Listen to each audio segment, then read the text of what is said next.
Kementerian Koperasi dan UMKM Republik Indonesia menyelenggarakan program Gerakan Mahasiswa Pengusaha serentak di 10 provinsi yang ada di Indonesia, salah satunya Provinsi Sumatera Selatan.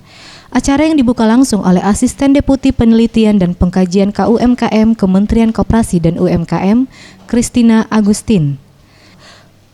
Dalam sambutannya, Christina Agustin memberikan arahan kepada 150 mahasiswa pengusaha dari 7 universitas yang ada di Sumatera Selatan. Ia menegaskan, dengan terselenggaranya program ini akan mengubah pola pikir para mahasiswa sebagai pencari kerja menjadi seorang yang menciptakan lapangan pekerjaan. Di 9 provinsi lainnya kita melakukan acara yang sama serentak. Ya, tepuk tangan ya, ini luar biasa.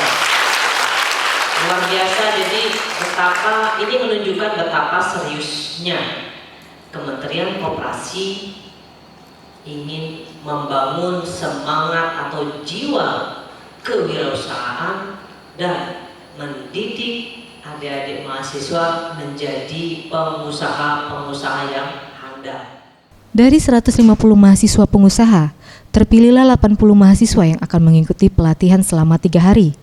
Yang akan berkompetisi untuk mendapatkan dana bantuan usaha sebesar 13 juta rupiah dari Kementerian Koperasi dan UMKM Republik Indonesia.